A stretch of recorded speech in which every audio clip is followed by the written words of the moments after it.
झूठी गारंटी देने वाली सरकार नहीं चलेगी, नहीं चलेगी, नहीं चलेगी, ये झूठी गारंटी देने वाली सरकार नहीं चलेगी, नहीं चलेगी, नहीं चलेगी। आवास कर्मियों को बहाल करो, बहाल करो, बहाल करो। कांग्रेस सरकार मुर्दाबाद, मुर्दाबाद, मुर्दाबाद। कांग्रेस सरकार हाय हाय, हाय हाय हाय हाय। कांग्रेस सरकार मुर्दाबाद, मुर्दाबाद, मुर्दाबाद। सोनिया गांधी को करना तार, नहीं चलेगी ये सरकार, सोनिया गांधी को करना तार। नहीं चलेगी ये सरकार। नीचे कर दे माइक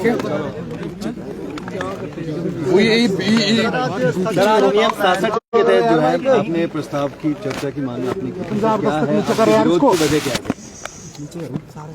यार नीचे करो, उसको नीचे करो। पिछले 2 दिनों से मुख्यमंत्री महोदय जी हाउस में नहीं है और बजट सत्र आजकल चल रहा है। आज जो नियम 67 के अंतर्गत हमने भारतीय जनता पार्टी के हमारे माननीय 9 सदस्यों ने काम रोको प्रस्ताव लाया था और उसकी वजह ये थी कि हिमाचल प्रदेश में कांग्रेस पार्टी ने वादा किया था 5 लाख बेरोजगारों को रोजगार देंगे, नौकरी देंगे।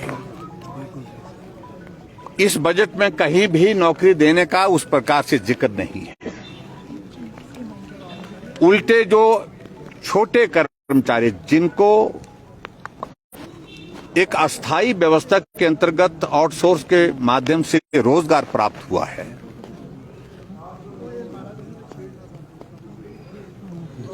उनको निकालने की प्रक्रिया शुरू कर दी। हजारों की संख्या में हिमाचल प्रदेश में आउटसोर्स में लगे कर्मचारी अलग अलग विभागों में, चाहे वो जल शक्ति विभाग है, चाहे वो हेल्थ है, और हेल्थ में तो यहां तक के जब पूरे देश भर में, पूरे प्रदेश में कोविड के मामले बढ़ रहे हैं, उसके बावजूद भी आउटसोर्स में जो कर्मचारी अपनी सेवाएं दे रहे हैं उनको हटाए जा रहे हैं। नेचोक मेडिकल कॉलेज में, टांडा मेडिकल कॉलेज में और इसके अलावा दूसरी जगह, और जब चंबा में, मेडिकल कॉलेज चंबा में जब उनसे पूछा जाता है कि क्यों हटाए जा रहे हैं, तो जवाब देने के लिए उनके पास कोई उसका उत्तर नहीं है। और उसकी वजह यह है कि कांग्रेस सरकार यही प्रयत्न कर रही है कि जहां भी भारतीय जनता पार्टी की सरकार के दौरान किसी को अगर दिहाड़ी पर भी लगाया है, छोटा सा भी रोजगार मिला है, छोटा सा भी काम उसका हुआ है, उससे उसको वंचित कैसे कर सके, उस तरह से प्रयत्न कर रहे हैं। हम इस बात से सहमत हैं कि जो हमारे आउटसोर्स में कर्मचारी लगे हैं उनको नीति के अंतर्गत उनको स्थायी करने में कठिनाई है, टेक्निकल इश्यूज हैं उसमें। लेकिन हमारी सरकार ने कमेटी बनाई थी और कमेटी बना करके ये तय किया था कि हिमाचल प्रदेश में जितने भी आउटसोर्स में कर्मचारी लगे हैं उनके लिए हम कॉर्पोरेशन बनाएंगे हरियाणा की तर्ज पर। और उसके साथ एक कमिटमेंट, ऑनेस्ट कमिटमेंट हमने की थी, और वो कमिटमेंट ये की थी कि हम हिमाचल प्रदेश में जो आउटसोर्स में लगे कर्मचारी उनको जहां वो लगे हैं वो यथावत चलते रहेंगे, काम करते रहेंगे।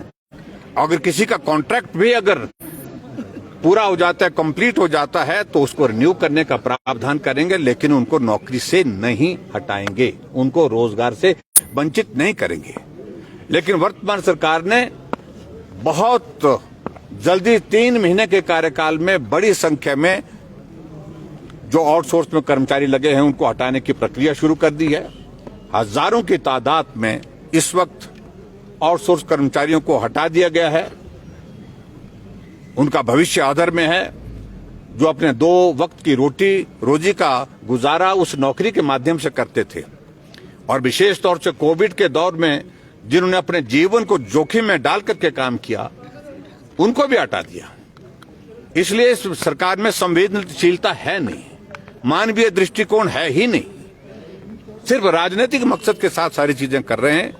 और इसलिए हमने आज तय किया कि नियम 67 के अंतर्गत ही आज विधानसभा के सत्र में काम रोको प्रस्ताव लाएंगे। हमने प्रस्ताव लाया और हम उम्मीद कर रहे थे कि हमारे अध्यक्ष महोदय हमें उस पर चर्चा करने के लिए अनुमति देंगे, लेकिन जिस प्रकार से उन्होंने कहा कि प्रश्न के उत्तर में बहुत सारे जवाब आ चुके हैं, प्रश्न जो है वो कॉन्स्टिट्यूंसी स्पेसिफिक और डिपार्टमेंट स्पेसिफिक है, लेकिन ये तो पूरे प्रदेश का विषय है, सभी विभागों से जुड़ा हुआ विषय है, इसलिए वो उस उत्तर से हम संतुष्ट नहीं, और कांग्रेस पार्टी की सरकार की ओर से भी कोई जवाब इसमें देने की हिम्मत नहीं कर पाया।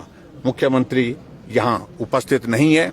मुख्यमंत्री जो संवैधानिक व्यवस्थाओं के अनुरूप जो किया जा सकता है उसके विपरीत, जो नहीं किया जा सकता उसके विपरीत जाकर के अपनी पार्टी के राष्ट्रीय नेता की जमानत के लिए जाकर के गुजरात पहुंचे हुए। आज मुझे मालूम नहीं आज आएंगे कब आएंगे, लेकिन संवैधानिक व्यवस्था इस चीज की इजाजत नहीं देती।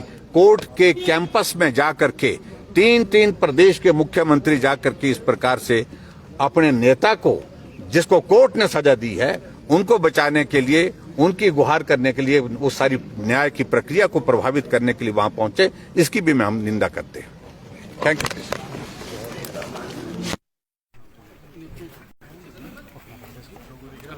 आउटसोर्स कर्मियों को बहाल करो, बहाल करो, बहाल करो।